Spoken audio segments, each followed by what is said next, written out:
Hello and welcome to Rathods Science Academy. Today in this session we are going to see current affairs of 31st October 2025.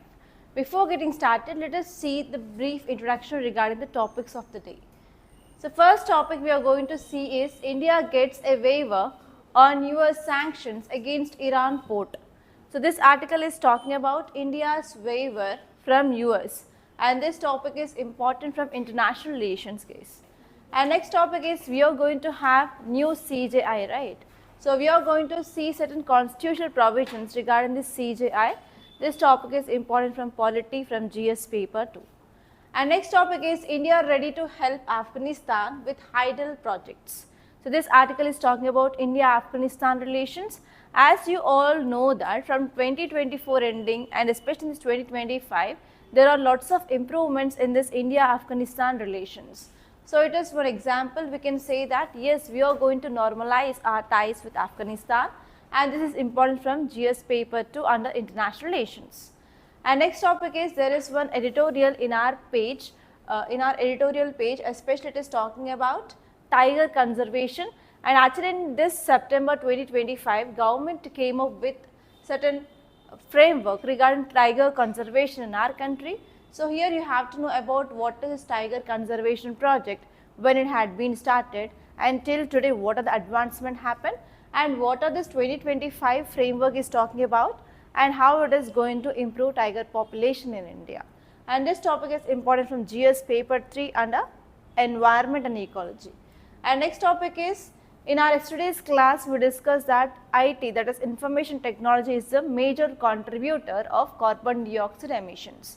To control that, what are the alternatives that we have in our India? So that is the thing which mainly said in this article, and this topic is also important from your environment and ecology and even science and technology point of view, guys. So these all are the topics that we are going to discuss in this class. Okay, see this title, guys, read the title.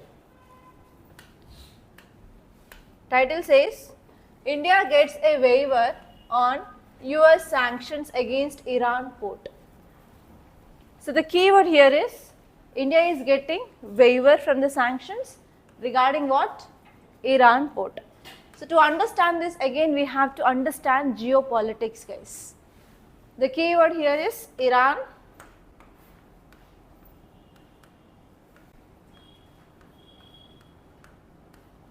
port. And now regarding this Iran port, India got waiver.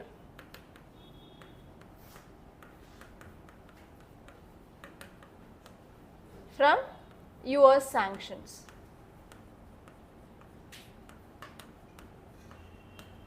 So this article is saying that regarding this Iran port, we got a waiver from this US sanctions. To understand this, let us go to history, guys. Okay, if you see about history of this Iran port development, India started this development in this 2000 year onwards. So why India started development of that Iran port? Now let us see the location.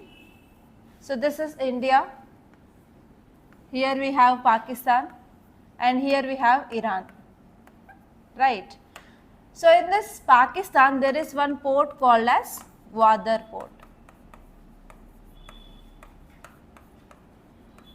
And if you want to reach Afghanistan here, will this Pakistan allow to use its airspace or like land or anything? No, it is not allowing India to use airspace or even railways or roadways to reach this Afghanistan. So at that time, to counter this Gwadar port, India developed one port in this Chabahar, in this Iran region, that is called as Chabahar port. So through this development of this Chabahar port, after developing of this, we are constructing roadways and railways, and we are reaching this Kabul through this way actually. We started that project in 2000. Okay, and we are developing two ports in this Iran, that is nearby in this Chabahar port only. We are developing two terminals.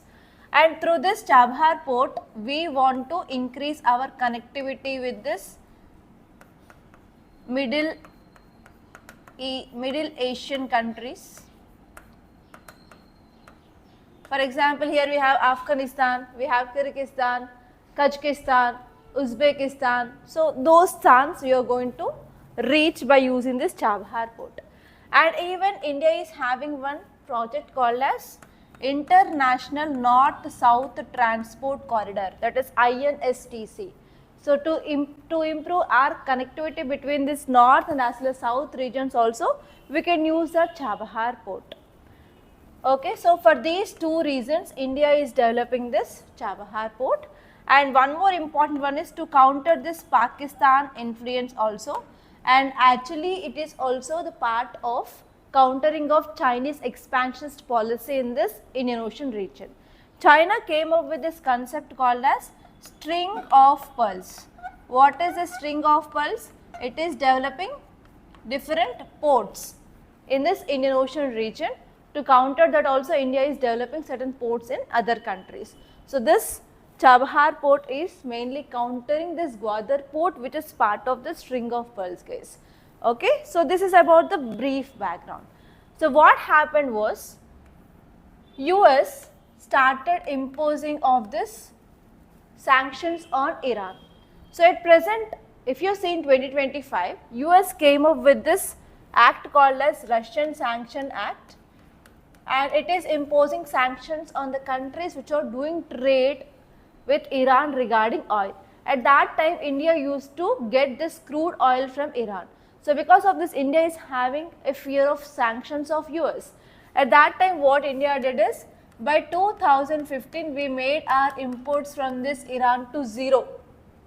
Even today, we are not importing any oil from this Iran. After that, what happened? We diversified our oil imports, and recently we know that after this COVID-19 and during this Russian-Ukraine war, we increased our imports of crude oil from Russia because of discounted price. And now what this Russian Sanction Act said, India is importing oil from Russia, so we are going to impose 50% of tariff. And US is saying that we have to cut down our oil imports from Russia. So now what are the alternatives? So we have to again go towards the Swiss Asian countries. That is the one important thing that US wants to do, right? Okay, so this is the one important reason here.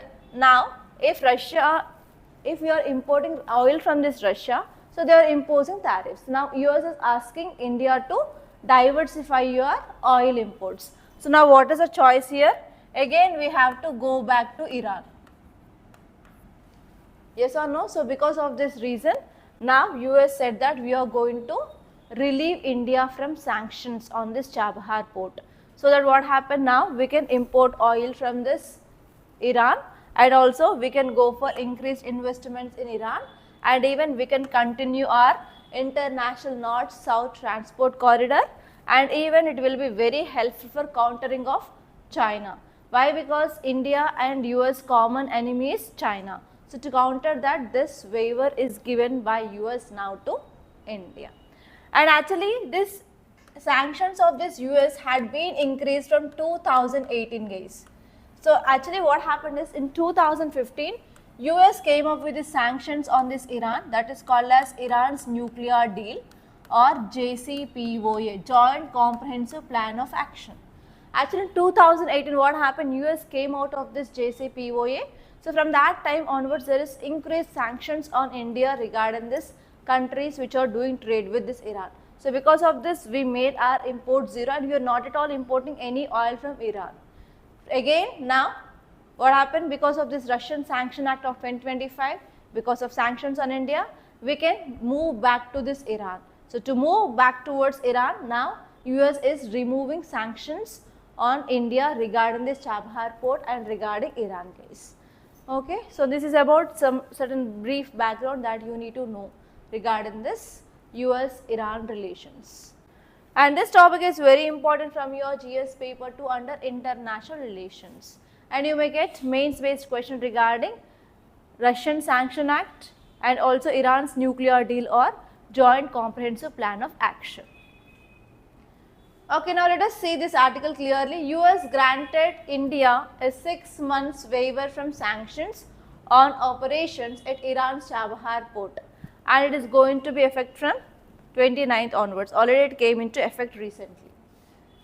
Okay, if you see about this history regarding this Chabahar port development, we started this project in early 2000s guys. Why? Because we want to have an alternative for this Gwadar port to reach this Middle East Asian countries. Okay, and if we want to reach this Afghanistan, now we are using this Chabahar port to reach this Afghanistan. And actually in 2015, India, Iran and Afghanistan they signed one trilateral pact. Pact is nothing but agreement. So India, Iran and Afghanistan they signed this trilateral agreement, and after that from 2016 onwards what happened? There is increased or intensified sanctions of US on India, and later on we made our imports to zero. Okay, so actually now US is imposing sanctions on India especially for dredging. What is this dredging? Dredging means nothing but removal of sediments. So if you want to maintain a proper port, we have to make that area is clean, and we have to maintain certain depth of water so that the big container ship can easily come to the coast. If there is dredging, if we are not maintaining the particular depth of water, can we attract big ships? No. So actually here US is imposing sanctions on India regarding dredging, regarding equipping and as well as cargo handling in this Chabahar port. And now we are going to get waiver on all these things guys. So why now US came up with this removal of waiver? As you all know that in 2001 who came into power in this Afghanistan? Taliban came into power. So from post Taliban Afghanistan they are facing lots of issues guys. Recently earthquake happened, recently famines happened in this Afghanistan, and even there is no proper food security and no proper political stability, and even people are dying because of lack of essentials. So because of this now US also wants to provide humanitarian aid in this Afghanistan. As you all know that India came up with lots of projects in Afghanistan. What are they? Salma Dam, which is Afghanistan, India Friendship Dam, and even India came up with this development of roadways and railways in Afghanistan, and even India invested in hospital in this Afghanistan region, and even India helped Afghanistan to build its parliament building. So like that India is doing lots of investment. If India is getting waiver, obviously India will again invest in this Afghanistan, and that will lead to the providing of humanitarian aid. And recently what are the developments happened between India and Afghanistan? So after this Taliban came into power in 2021, India, what happened? India closed our embassy in this Kabul, and we brought back almost all diplomats from Afghanistan to India. And recently what happened? Foreign Minister of Afghanistan came to India, and we are having talks. And again we started full-time embassy recently in this Afghanistan, right? And even India also assured Afghanistan that we are going to provide humanitarian aid to Afghanistan. So because of all these things now we are going to have this waiver on this Chabahar port to reach this Afghanistan. And next one here is, US came up with this sanctions on India because of we are importing Russian oil. So if US is imposing sanctions on India regarding this Russian oil, already you know that India is not having that much crude oil reserves, and for energy security of country, crude oil is very important.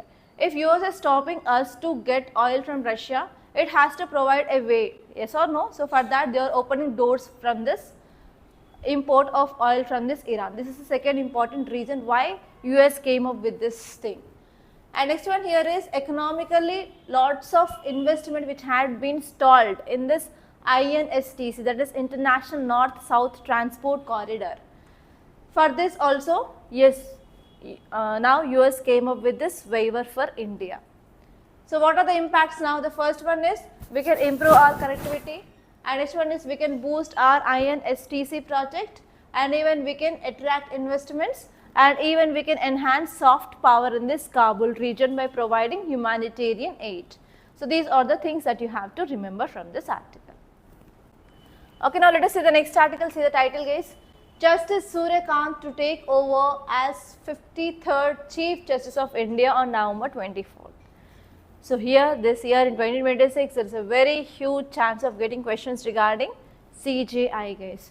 You have to see who can become a CJI, what is the eligibility criteria, which articles talks about the CJI, what are the roles and responsibilities, and next you have to see removal process, what is about their tenure, what is about their salary, all those things, and even you have to see like in which of the committees the CJI will be the member.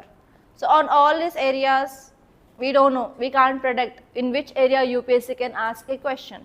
So you have to be very much clear and keep star mark for this CJI topic in your Lakshmikant guys, and whenever you are revising polity for your examination, focus more on this topic. For sure 100% you will be getting question on this.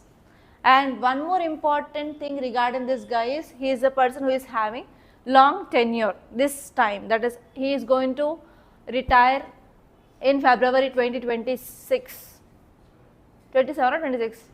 27. So he is going to have the longest tenure so far. So because of this also for sure you may get question regarding the tenure of the CJI. Okay.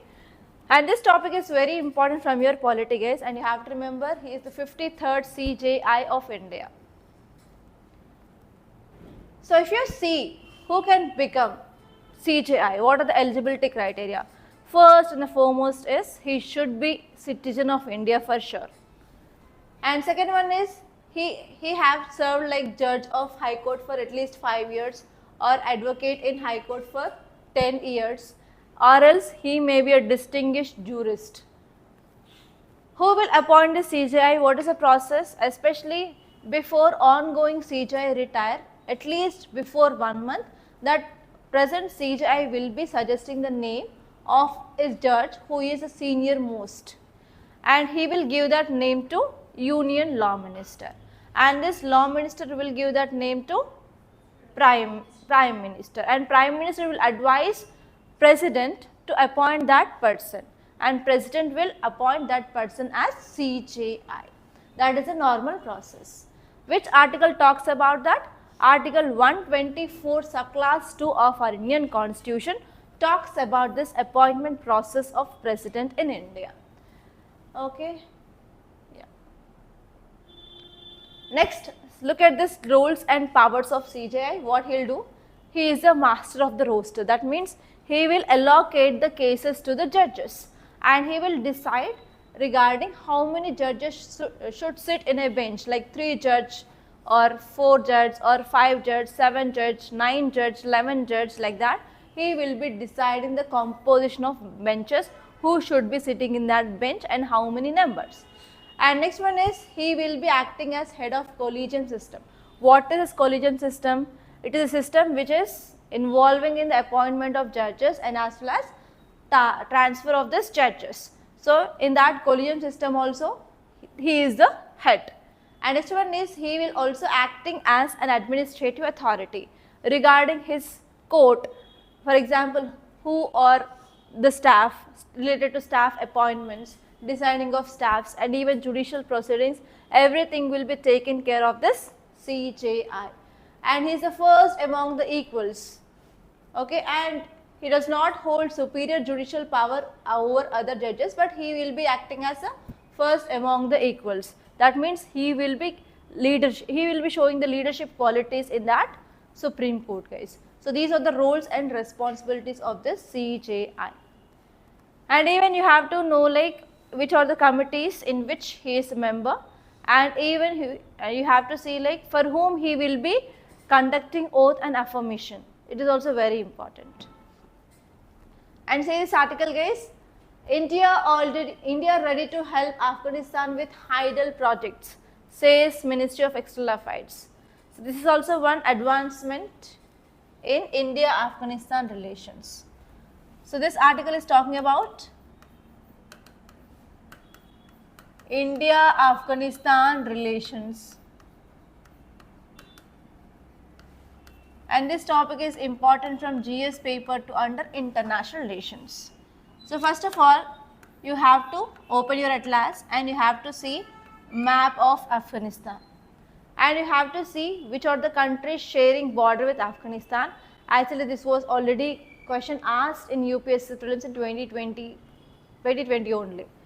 Okay, so you have to see map. Whenever you are seeing map, you have to see border countries and you have to see important river systems, and if there are any deserts, you have to see deserts and even mountains. So all these physical characters you have to see, guys. Very, very important. And next you have to see basic history of Afghanistan, like when India started formal relations with Afghanistan. Okay. And next you have to see if India is investing in this Afghanistan or any projects that we are doing. So you have to know in detail about those projects, where they are located, why India came up with that projects. And next you have to see areas of cooperation. So where do we cooperate? For example, India is providing humanitarian aid to Afghanistan. India is providing investments, and even we are doing trade. So like that we have to see in which areas India and Afghanistan are cooperating each other. And next one is, always the relations will not go that much smooth, right? So there will be certain challenges. You have to see what are the challenges we are facing between India and Afghanistan. That is also very important. And for these challenges you have to think a solution, because you are also going to write exam for this Indian Foreign Service. So you have to give measures or way forward or advice to the government regarding how can we tackle those challenges. Okay, so all these areas that you have to see from mains and prelims point of view, guys.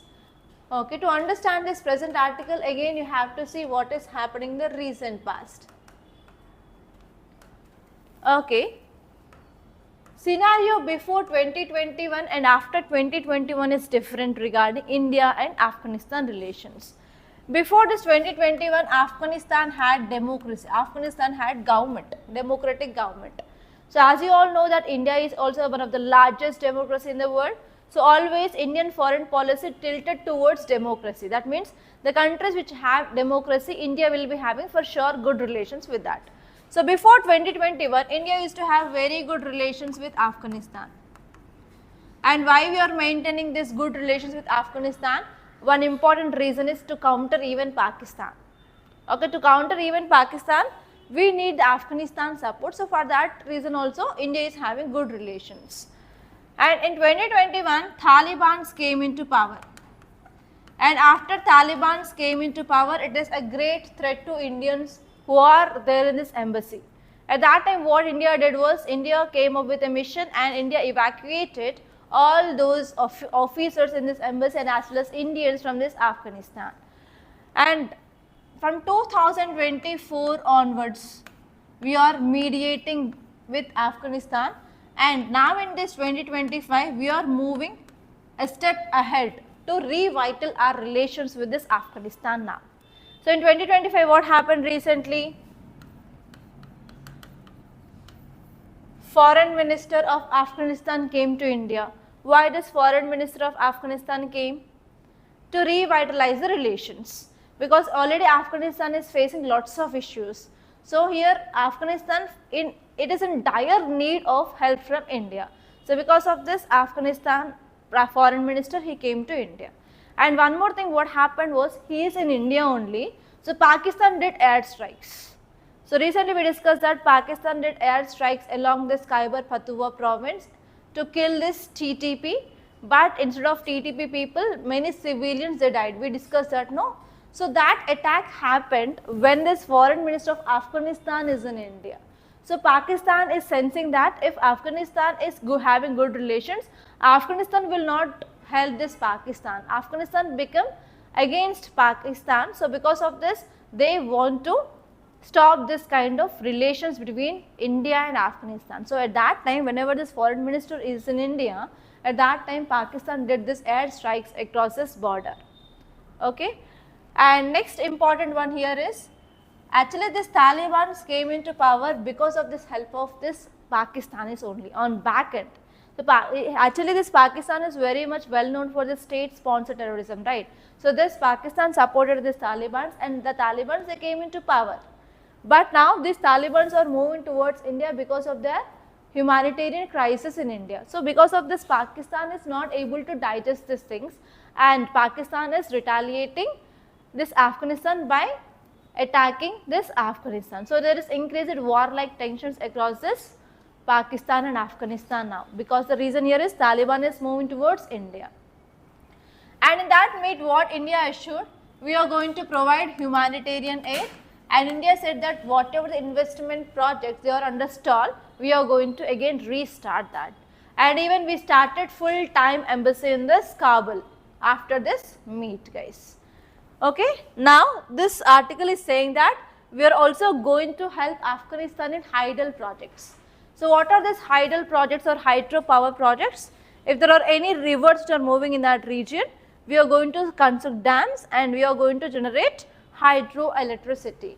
So is there any advantage of, is there any impact of developing of hydel power projects in Afghanistan? What are those advantages that we have?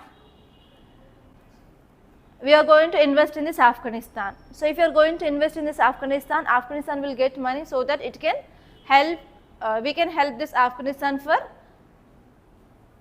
for coming out of its challenges like poverty, disaster, food security, etc. So actually Afghanistan is facing this problem regarding food security. If you are constructing dam, can we store water? So can we divert that water for the drinking water purpose or irrigation purpose, agriculture? So that can we enhance food security in this Afghanistan? Yes. And next one is, if you are creating any kind of projects, can we generate employment opportunities there? Yes, we can also improve employment opportunities. What happens if you are improving employment opportunities? Can we give salary? Can we help them to come out of poverty? Can we improve standard of living? So all these are the important aims of this hydropower projects in this Afghanistan now, guys. And even whenever we are going for this hydropower projects, it is an example of renewable or non-renewable. So we can also counter this climate change as well. And as a leader of Global South, we are taking this initiative of decreasing of climate change across the world. So this is also one step we are taking towards this climate change goal, guys. Okay. And this topic is important from different subjects and different dimensions point of view. You have to think in everything, guys.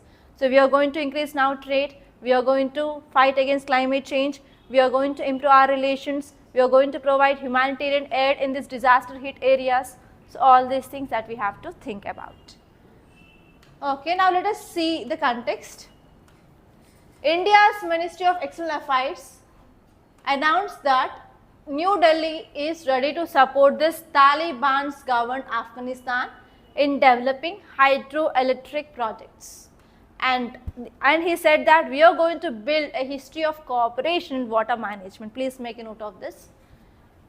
India and Afghanistan relations are moving ahead. India and Afghanistan relations are moving ahead to build a history of cooperation, in water management.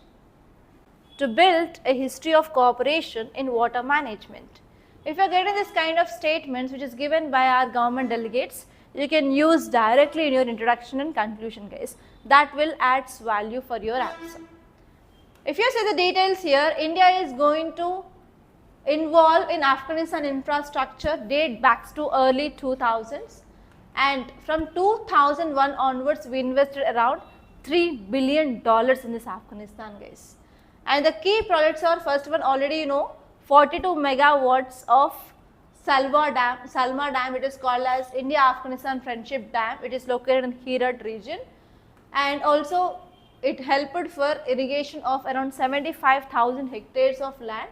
And even whatever the power which is generated from the Salma Dam, which is giving power to around 22,000 homes in Afghanistan.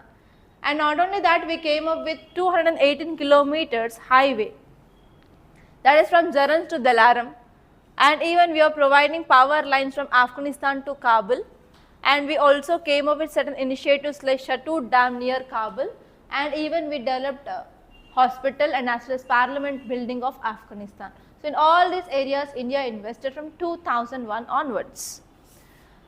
Okay, and why we are focusing on this kind of development of hydel power projects in this Afghanistan? What are the reasons are? The first one here is Afghanistan is facing 60% of energy deficit, and even 40% of people are having unemployment problem in this Afghanistan, and even they are having famine risk, which is affecting 24 million people every year because of food insecurity.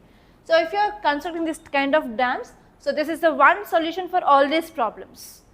And next one here is, it is very helpful to counter our Pakistan's influence in India. As you all know that Pakistan attacked Pahalgam region, and in retaliation we did this Operation Sindoor, and Pakistan wants to occupy entire this Jammu and Kashmir, and India is trying to occupy this Pak occupied Kashmir back. So if you want to get that for sure, obviously we need help of this Afghanistan. So for sure we need to maintain good ties with Afghanistan. There is no choice for India. And economically this hydel power project will helpful for securing of Central Asian trade via Chabahar port, and even we can create jobs, and even we can increase soft power. So because of all these reasons, now we are going to come up with this hydel power project in Afghanistan, guys. Okay, see this article, very important article of the day. Out of the fortress, tiger conservation policy rightly sees people as stakeholders, not trespassers. If you want to understand this article, you have to know clearly the background of this tiger conservation project of India. Okay, let us see this article, and it is important from your environment and ecology, guys. In India, we started this tiger conservation project. It is called as Project Tiger in year 1973, guys. So when we started this project, we identified only 9 tiger reserves in India, and the important aim of this project is to double the number of tigers. And if you see, as of 2014, there are around 2,226 tigers. We had drastically increased the number of tigers by this Project Tiger. And what we did in this project is, we mainly focused on core areas, and we went for forced relocation of people. Actually in this forest area, tribals will be there. So to protect these tigers, we went for forced relocation of forest dwellers under Wildlife Protection Act of 1972. So under this Wildlife Protection Act of 1972, we have different schedules, and tiger is under which schedule? Schedule 1, which will be getting at most protection. So under this act, we went for forceful relocation of forest dwellers, and around 1 lakh people were displaced from 1970s to 2000s. Why? Because there is increased human animal conflict because of increasing number of these tigers, and even what is happening, tigers were poached for its nails and as well as skin, etc. And next one is, there are also battles which are going on in this Niamgiri area. So because of this, we went for relocation of around 1 lakh people. And later on, we came up with this Forest Rights Act of 2006. Under this Forest Rights Act, we recognized the tribal rights. And under this Project Tiger, we came up with this National Tiger Conservation Authority, and this authority had been restricted to provide this forest rights under this Forest Conservation Act of 2006 for that local dwellers. And recently, this NTCA, that is National Tiger Conservation Authority, came up with the standard operating procedures, and they started giving rights for this tribal people to collect non-timber forest produce for their livelihood opportunities.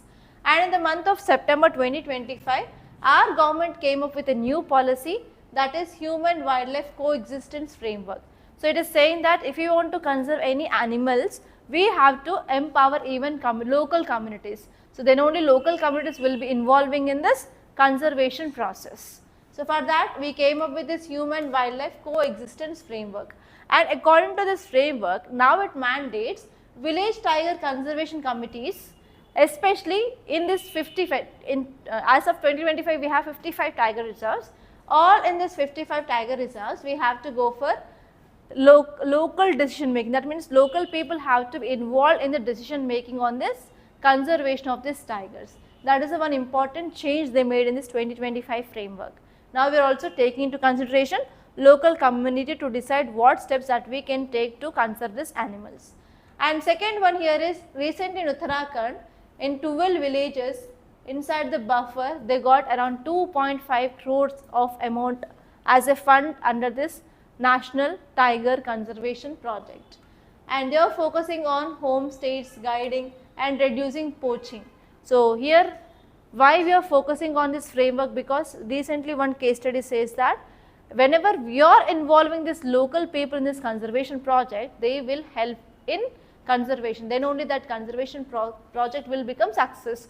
So because of this, based on this case study in 2024 in Uttarakhand, we came up with this village tiger conservation committees, which is giving locals at most priority in this conservation process. And entirely this framework is called as human wildlife coexistence framework, guys. Okay, and even we are focusing on this Tadoba Andheri tiger reserve in Maharashtra, and especially voluntary relocation of this 300 families happened.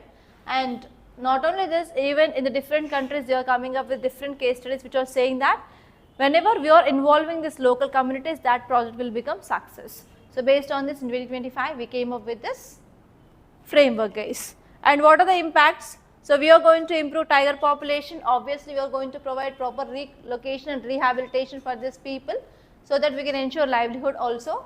And even we can reduce conflict, that is human tiger conflict, so that we can save the lives of the people.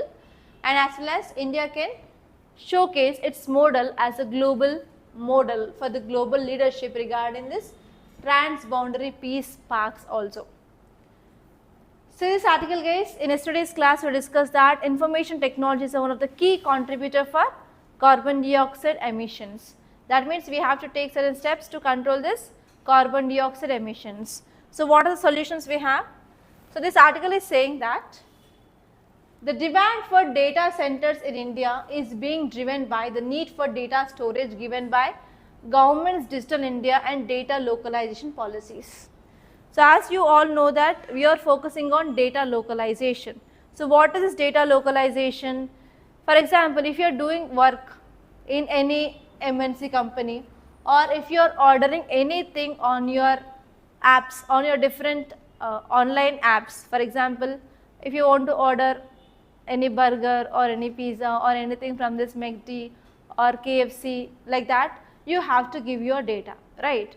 So these MNC companies, will they store data in India or their countries? Normally they will store your data in their countries, in their parent countries. So India came up with this data protection rules, and it said that whichever the MNCs which are operating in India, they have to store Indians data in India only. There should be no cross-border data transmission. So here, because of this, now all those MNC companies are mandated to store Indians data in India. That means they need to maintain data centers in our country, and whenever they are maintaining data centers, they need huge data storage, because India is the largest populous country. So mostly because of increasing of science and technology, increasing of internet facilities, everyone is trying to use this mobile phones, and they are giving whatever data they want, they are giving that. So because of this data localization policies, and even government came up with this project called as Digital India, everything should be digital. That means we want to reduce this paper based works in the governance. So because of this, what is happening, there is increased data consumption, and because of this there is increased usage of electricity, and because of most of our 70% of electricity that we are generating from this thermal power plants, it is furthermore leading to this increasing of carbon dioxide emissions. So what are the alternatives we have here is, we can go for small modular reactors. So here you can see small modular reactors we can construct. By using the small modular reactors, we can generate electricity. And actually they are saying that the small modular reactors, they provide crucial benefits. The size is very less, and we can produce good amount of electricity, and even the pollution which is releasing into atmosphere is comparatively less, and even it will be also helpful for cost savings, and it will be also provides safety enhancements also. And advanced SMR, advanced small modular reactor designs, they are using new fuel concepts or coolants other than water. So because of this, what happened, we can have the good methods of radioactive waste also, waste disposal mechanisms and storage mechanisms are also like advanced. So we can use this SMR compared to that of thermal power generations in our country, so that we can meet our targets. What is our target? Carbon neutrality by 2070 and to decrease global warming by 1.5 degrees to 2 degrees centigrade as per Paris climate deal, guys. Okay, so this is about this topic. So today I will be giving you question regarding this SMR, small modular reactors, guys. Work on it. So these are the important topics that happened in our today's Hindi newspaper. While I'm concluding, thank you so much, guys, for watching, and please do like this class and share this class. And if you want to get this notes of this class, please do follow us on our Telegram channel. We are providing notes, and after class I will be providing you daily one prelims based question in our YouTube community. Try to solve that question for sure, guys. And you can follow us on 2 YouTube channels. We have Rathods Telugu and English official channels, where we are providing current affairs in shorts also. And even you can follow us on our Instagram page, where we are providing current affairs in short, and as well as we are providing mains question with model answer and also prelims question with answer, guys. Don't miss that. And thank you so much for watching.